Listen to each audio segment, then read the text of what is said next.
library. Let me just share this with my friends. I think they'll appreciate this live. Take the cap off as well.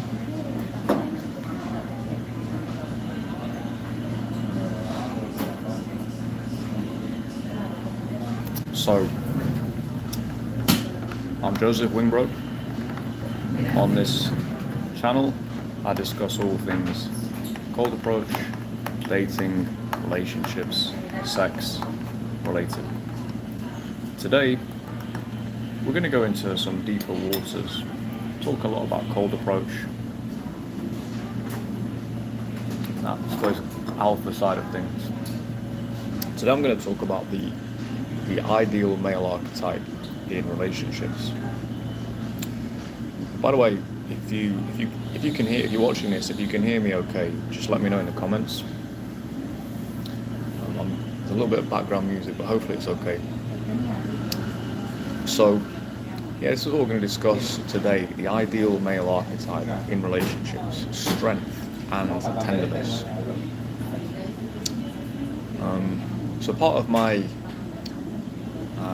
service, part of my the benefit of working with me and coming into my orbit is my experience level is not just at the level of doing daytime approach or even nighttime or even online and getting girls, getting the girl, acquiring the lead.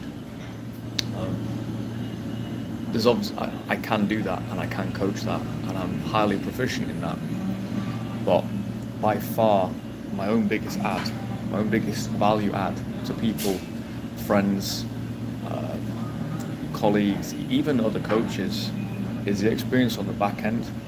And this is based on my own personal journey, plus observation as well, and really studying closely what actually works for the male role. Unfortunately, what actually works is, I think, what we are instinctively what we want to do at our level of instinct. And we live in a very warped society now, a really warped society in so many different ways. I almost feel like the Western model has become, the male archetype is be a pussy but also a selfish little brat as well. That's basically what most men in the West are now, is pussies, also selfish little brats. Which is really, it's really warped. It's not actually natural. I don't think it's how they would be in a natural environment either, in a normal culture. And because I've travelled, I've really seen the differences, truly different outlooks in terms of relationships in different places, to the point, even myself now, 40, having travelled, I still see little fragments of that Western conditioning in me. It comes up, a lot of it's gone, but sometimes it comes up and I realise, wow, I've actually been corrupted quite deeply.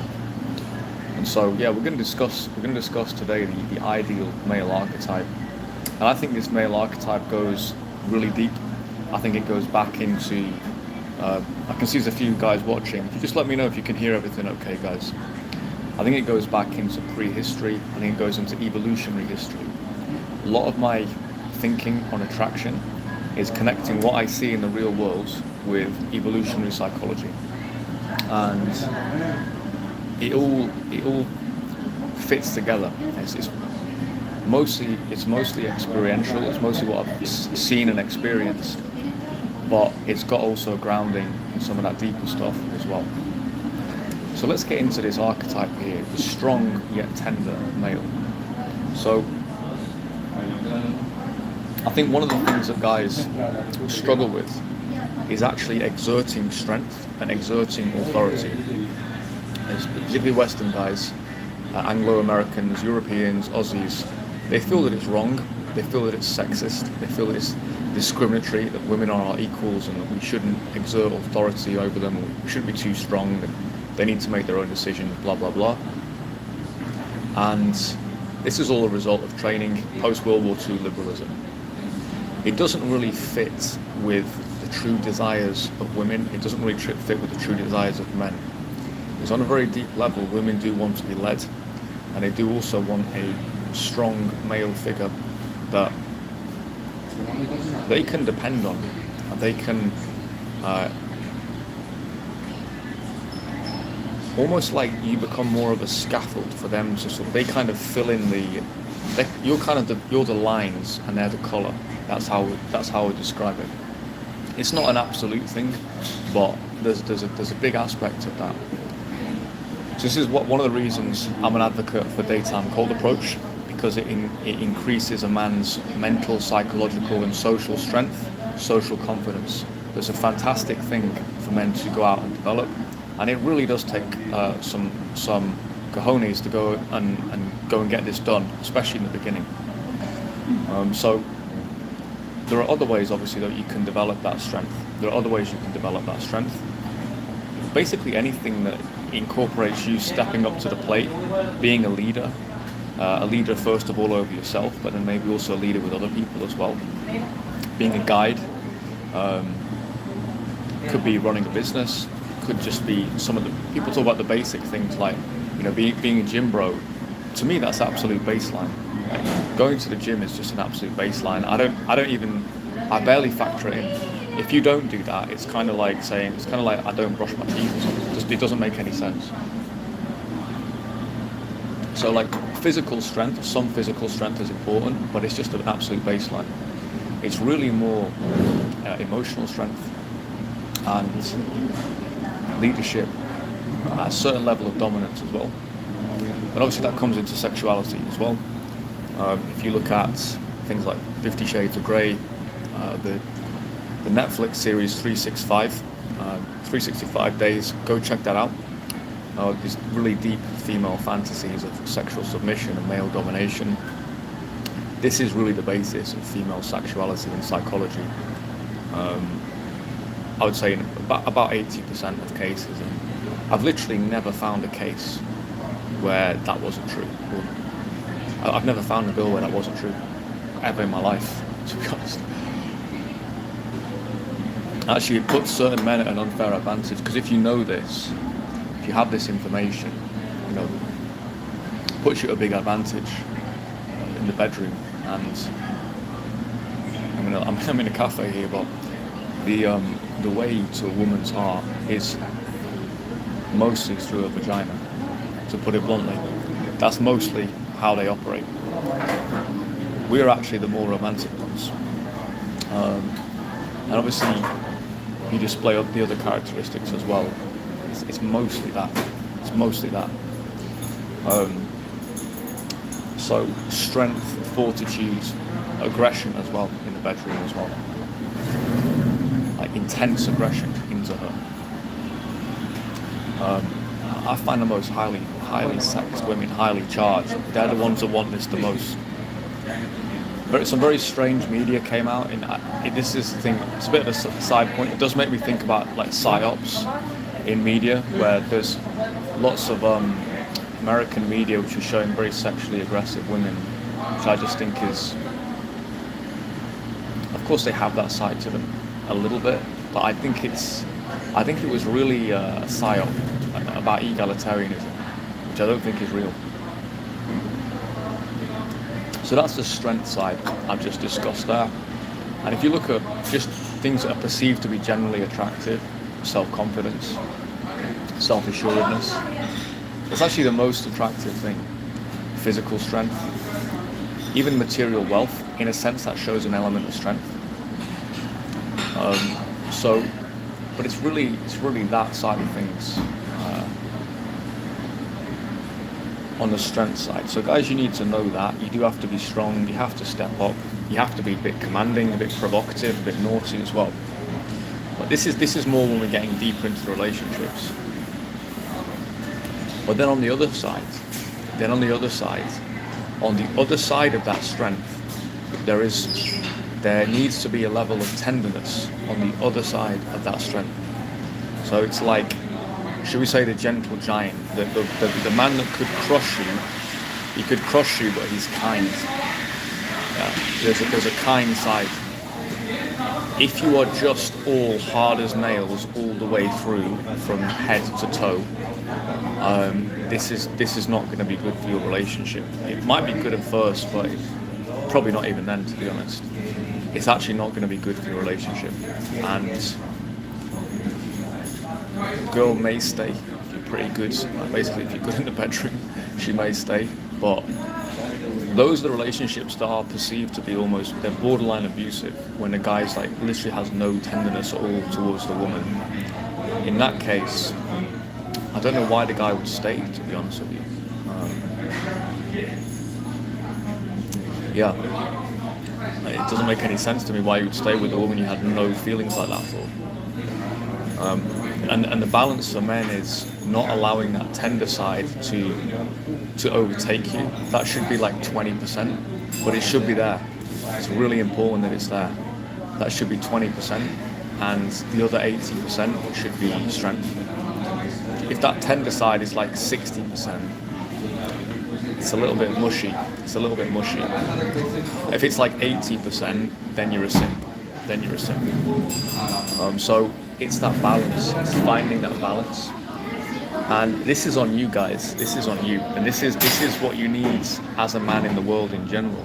Is no one wants a leader who's just is like inhumane. It's like a pure drill sergeant and is completely inhumane. Yeah.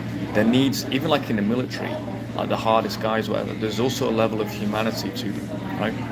Look at like the soldierly archetypes. Think of Maximus from Gladiator. He's like a great archetype, I think, for men. Almost like the absolute incarnation of strength, but then also tender as well. So yeah, and that type of frame, it will bring the best out of the woman. And also, if you're stepping up to that kind of level, you will only be interested in attracting a certain type of woman. You're not going to be, so I'll come on to the female side in a minute, but you will filter, because you'll be stepping up to the plate, and so you will filter for somebody who's doing the same. So you'll be the leader, but you'll be filtering for a good quality assistant. So yeah, just hopefully this might be new to guys, but like the strength side, I think it's good that this has been coming back a little bit. Men are starting to become aware of this. I think some of the people who've been talking about relationships online, to me, when I look at some of them, I'll just start actually going through them now. A lot of the people who are giving relationship advice online, honestly, are extremely dysfunctional. I'm not giving advice, I'm giving perspectives, and I've essentially been in relationships since I was 15. Most of them have actually been quite good. There's maybe a question I have of why I've not got married yet. Probably because of the explorer lifestyle that I like to lead. But I've definitely had the option to, and they could have been good marriages as well in some cases. But yeah, people like, for example, Tate, who is, he's been advocating this extreme sort of Islamic pimp form of relationship. And actually, when I've seen some of the exes and things he's had, I thought, this girl's like barely a 7. So there's a bit of a disconnect there. And I think he's being provocative as well. I think on the back end, he would probably be more, I actually think he probably is more how I've just described, more 80% of the strength, but I think he does have that 20% of tenderness. I've seen it when he talks about his kids, but it just seems a little bit unbalanced. Particularly talking about having harems, like being married to like 7 different girls. I don't see that as being very practical for most men.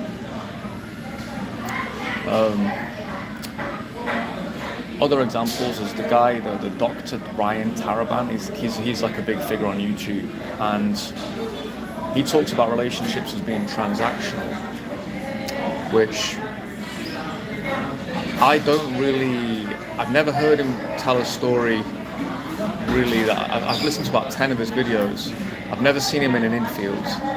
I've never heard from one of his clients, and I've never heard him tell a story that I thought was interesting about women. He's got this idea that relationships are transactional, and I think that's an unfortunate word. I think it's an unfortunate word because I understand why he would use it. There isn't a kind kind of Anglo-American angle here. So the USA is essentially old Britain on steroids. The USA is this extreme mercantile culture, which the UK started. So like our culture is somewhat in that direction. The US took it into a completely new level. And it's something I've always noticed with Americans is they're extremely conscious about like the material. Like to a point, it's really bizarre. I'll give you an example. I used to know some of the guys in the US track team through, believe it or not, through my partying days in the UK. And when they came, this is no joke. When they came to the UK, they would call me and say, right, where's the party? Because they would have like meets in Birmingham, like Sheffield and Manchester. And me and one of my friends, we'd go and meet them. And we would be promoters for them. We'd just take them out. And it was awesome for us because they were like, it was such a crazy experience. We would go to a club with like 20 American dudes, like shot putters and like sprint athletes and stuff. And some insane nights we had with them. Maybe I'll go into that in a different life. There was one night where we went out in Birmingham, and one of the girls, I was chatting her up. She's quite famous actually, and I'd invited her to go to another bar next door. And as we were leaving, this Birmingham girl bumped into her, and the girl like swore at her or something. No, the girl pushed her as well. This Brummie girl, and this girl, Lolo, she fucking punched her and then jumped on the girl and just started punching the shit out of her. And then like a ton of like people from Birmingham all started getting involved in this fight. I was just like, what is going on? I was completely stunned. I've never seen that level of reactive aggression in anyone else in my entire life. Which I think she must have been on performance enhancing drugs or something weird. Like, to go from a person shoving you to literally, dude, she pummeled this girl's face like 20 times in about 5 seconds. God, that girl must have been so fucked up. But then Lola, she started getting beaten up as well by these Brummie guys. And then like literally a full-on brawl broke out. None of the athletes got involved. But anyway, so yeah, but this group of guys, like, they're all Americans. That never made the press, that story. That's the first time that story's ever been told publicly. It never made the press. Surprised it didn't. But it was all hushed up by everyone. It's a long time ago now, so I think they've all retired. But I just remember like interacting with them, and everything was about money with them. Everything was about money. Everything was about the cars. Everything was about the wheels on their cars. It was very, and that's obvious. They were mostly black Americans, but white Americans is not. It's not that different. It's not that different. It's very, very mercantile, which is obviously good for economics, but it doesn't really translate so well. It doesn't translate very well as a relationship model, and you might resist this because I know some people like they see it this way, but I'm going to illustrate why that's not the case in a moment. So the idea that the relationship is just purely a transaction. So I do this, you do this, I am this, you are that. It doesn't quite work out. So while on the one hand, we want to realise we want to look for the best deal we can get, and the girl's also going to be looking for the best deal she can get. So there's an aspect of, I won't call it transaction, but it's like appropriate matchmaking. We're looking for our equivalent. So if I'm attractive, I don't want to get with an unattractive girl. If I'm intelligent, I'll prefer an intelligent girl, etc. We want to have something of a correct match. In a relationship, of course, I do this, she does that. You could call it transactional, but I don't think that's the healthiest way of seeing it. I've thought about this a lot and seeing how different cultures do things. I think a healthier way of viewing it is collaboration. We're collaborating a little home. I'll pay for the drinks, I've got the drinks, I'll sort the activities out, we'll do that, and then when we're at home, you do the cooking, you can do the cleaning, you can look after me. I'll look after you out here. That to me is a collaboration. It's mutual care.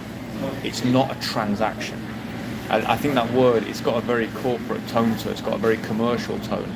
Prostitute is transactional, right? Prostitute is transactional. You pay, she fucks. It's a collaboration is not the same thing. It's not really the same thing, because a transaction, once the transaction is over, you then move on, unless there's a further transaction. You know, when I go to the supermarket, I don't stay chatting and relating to the staff members once my transaction is complete. But in a collaborative environment, there's an element of quid pro quo. I do this, you do that, and that should be balanced, but it's not a transaction. When we go down that route, the issue with that is you can start to keep score. You can start to keep score. That's, if things are very unbalanced, it will become obvious, but you don't want to be keeping score on everything. That's a real fucking miserly, Scrooge, Fagin type of mentality. You don't want to be keeping score on everything. It's a horrible way to relate. It's a horrible way to think. And I see this in, like, I think Latin relationships are, from what I can see, apart from the cheating that sometimes goes on, they're too sexual. But I've seen a lot of very good relationships, and I've been with a lot of good women from this part of the world where they see it in that way. They really do. Once you've passed that threshold of, they see you're the strong guy, they see you're desirable, they've been with you sexually, they enjoyed it, and you're getting into something, they're wanting to collaborate with you. They want to do stuff for you, and you'll do stuff for them as well. That's actually the way they roll here. It's quite tribal. It feels quite tribal, and it feels quite natural. And I would strongly say that's a much more healthy way of viewing things. Literally every person I've spoken to where they start going down the financial thing about costs and things, every relationship I've ever seen like that is toxic as fuck, dude. It's really fucking toxic. Julius Evola, it's not only the US, you know, Russian girls can be the same as this. But Julius Evola, the 20th century right-wing thinker, he's dubbed like the most controversial writer of the 20th century. Some of the stuff he says is controversial, some of it isn't. But he talks about the mercantile aspect, and he mentions America. He said, basically, his view at that time, when an American woman has sex with you, it's a material favour that she's granted you. It's not an act of passion, and actually, in his view, they were quite frigid. This is back in like the 50s or something. But anyway, so we want to move away from that into something that's warmer and more collaborative. That is actually healthy. That's something you want to be in. And as I say, a transaction ends when two parties are no longer like in balance, right? That's when a transaction ends. And is that a good way to bring a family into the world? Is that a good way to have a very long-lasting relationship? Let's say, let's go with a 30-year marriage. You have your roles, you have your collaboration, but if you view that as transactional, there will come periods where the bargain does not favour you. There just will come periods, it might be a matter of a couple of years, 2-3 years, where the bargain just doesn't favour you. Maybe you're working your ass off, you've got a lot of bills for you and the girl, but you're still doing it all. And maybe it's not the funnest time in the world. You might have small children, or there's all sorts of different things. There'll be times when the bargain doesn't favour you. Or maybe, let's go even deeper, maybe your wife gets sick. Maybe your wife gets cancer. Yeah?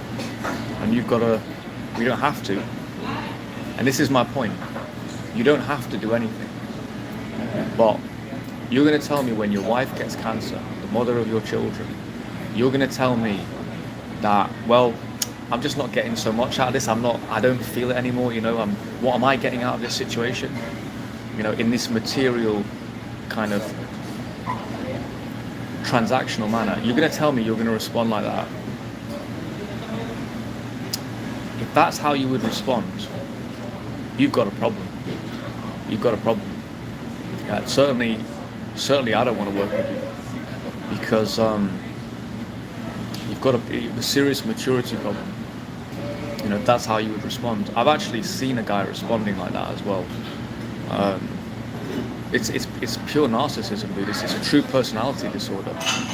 Yeah, there's one guy I knew. He was a wealthy guy, and he's like in his 70s. His wife, I'd never met his wife, but I'd heard so many people talk about how gorgeous this guy's wife was and what a lovely person she was. And she got dementia when she was in her 60s, and eventually she died. I think eventually she was put into care, and he was going around saying like openly, "That it's good she's in care now. That means I can date." And the guy was like in his 70s, and it was just very strange. It was very strange. And even the most seasoned old literal criminals that are in that social group, it's weird, I noticed some of these older guys, even guys who've literally been like found guilty of like fraud and like corporate fraud and stuff, even they were like, "Mate, come on, like steady on, mate." So the guy's got problems. The guy had problems. For a period of his life, the equation didn't favour him. And what his first reaction is just, okay, I'm bouncing, I'm out. And this is like someone who's given you children you've been with for like 30 years. It's just shows a lack of maturity. It shows a deep lack of maturity. And I get it, if you've got the sexual urge, or that's what prostitution is for. Grow up and go to a fucking prostitute. Honestly, if your wife's got cancer for like 5 years, and you're dying, go to a fucking prostitute. That's what they're there for, yeah? Keep it to your fucking self and just get out your system. This is between boys basically. Because it's just a physical act, you just need to get out your system. Whatever, once every couple of months. But there's serious things like that happen, and it could go the other way. It could go the other way. You could lose your job. Yeah, you could become bankrupt, right? You could do a couple bad business deals, and it all goes to shit. You could live in a country like the UK, which becomes communist, and then all private property is seized, your businesses get seized, your house gets turned into a refugee hotel, right? And if we're looking down a transactional route, what's in it for me, at that point, the girl says, okay, well, I'm not really feeling it anymore, this is not really for me anymore, I didn't sign up for this, I'm out. Divorce, bang, I'm gone. Again, I reference the US a lot because, not because I hate, just because it's an exaggerated form of this. It's just exaggerated. But you hear about a lot of these cases where that type of scenario happens and the guy's wife leaves him. It's alright saying it's a transactional thing, but I don't agree. If that's how it is, don't get married. If it's always going to be transactional, just rent, and those women should correctly be shamed, should just viciously be shamed. Guys entire cultures need to learn that women don't always respond to ethics. Sometimes they just respond to shame, and you can shame them back in line. They're very responsive to it. That's actually one of the things we need to do more in the West. Serbian girls I met, they talk about Western girls, it's like English girls. First thing they get is like, yeah, English girls, I'll see them as, they just have no shame. And I'm like, I don't really care because I don't date English girls, but I thought about it and I was like, you might have a point there. Shame is an important emotion when it comes to how we can survive as a civilization, as a culture. So, yeah, hopefully those illustrations, like you go bankrupt, is it normal that your wife would leave you?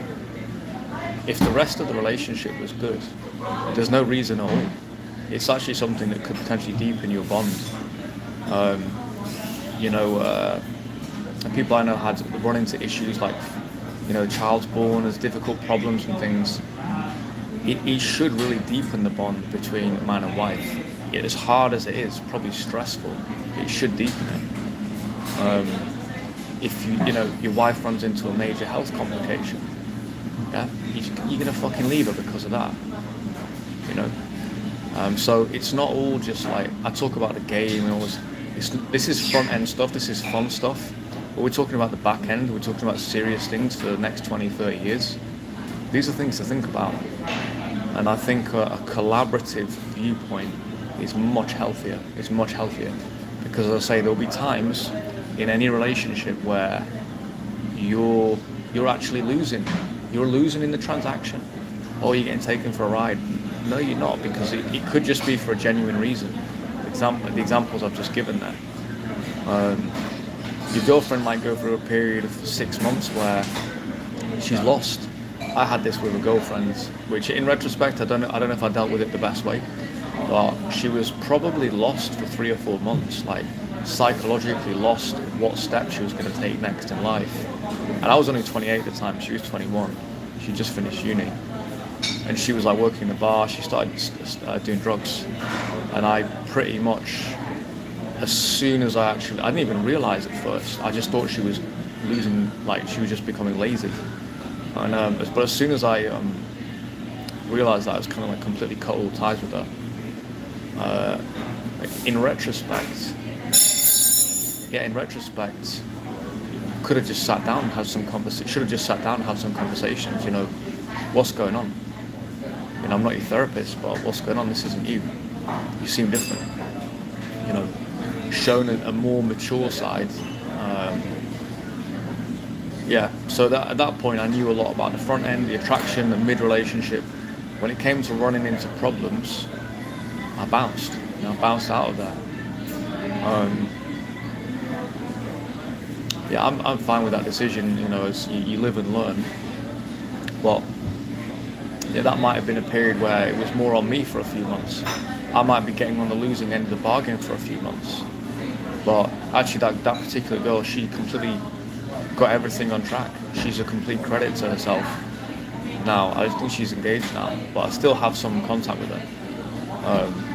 So that could potentially have worked out. If we're always looking for that 50-50, or that like, you do this, I do that, and we're all sweet, it's not always going to work, man. It's not always going to work. You might have a period where you go through some shit. You might have a family member who fucking dies, who knows? You might have periods where you go through shit.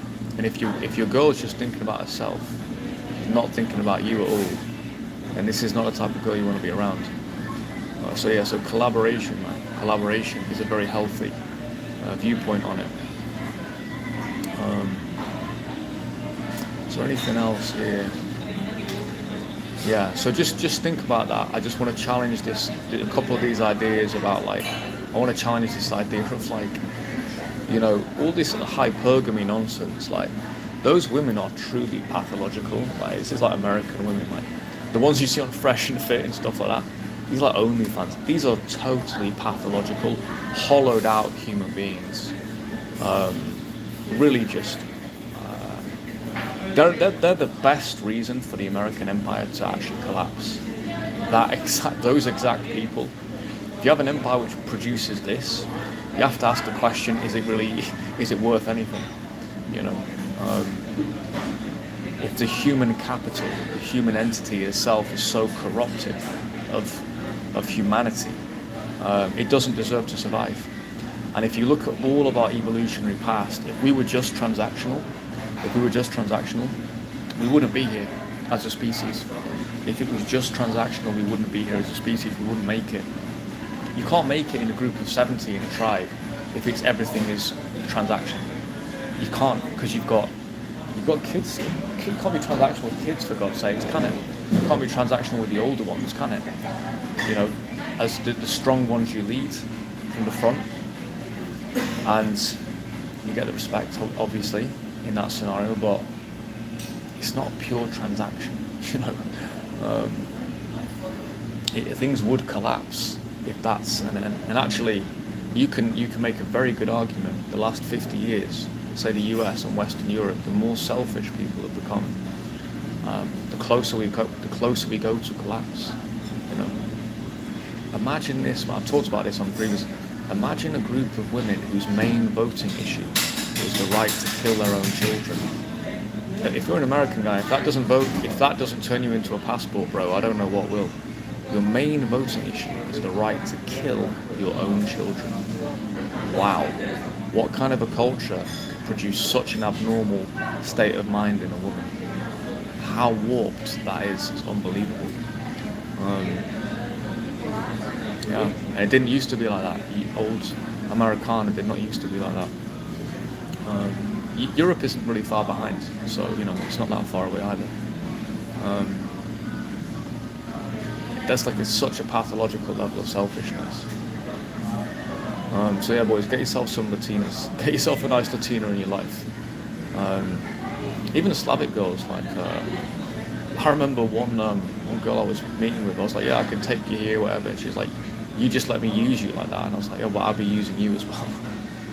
It was a bit of a banter. It was kind of banter, but it's sort of, she was shocked at she was just completely shocked at that understanding, or even me saying that,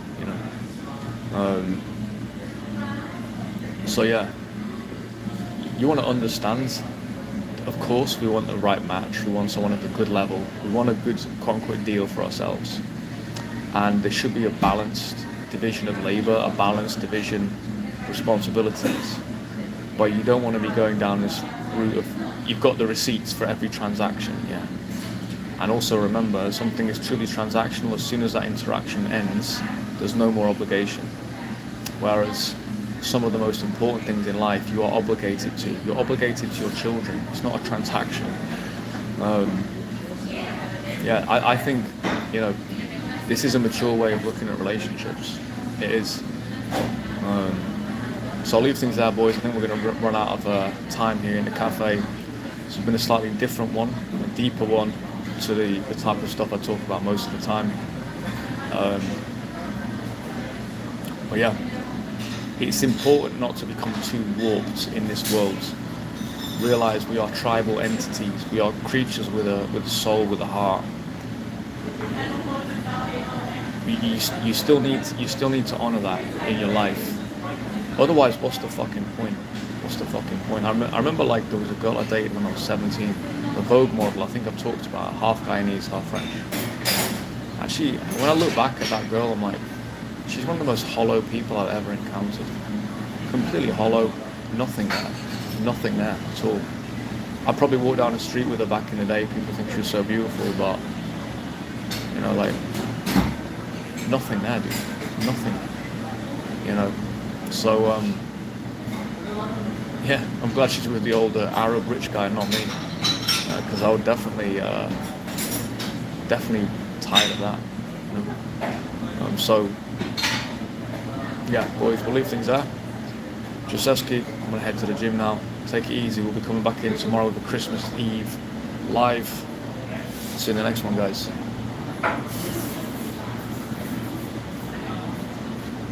Oh, my Samsung is killing me again. What's going on?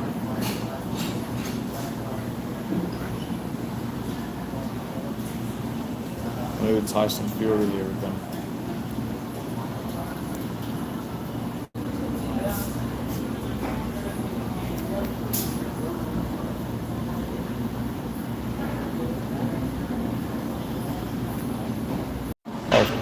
Oh, maybe I'll just continue this live then until my phone goes flat.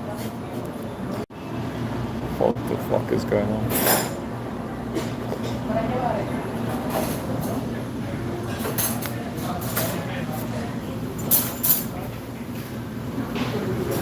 I can actually understand why,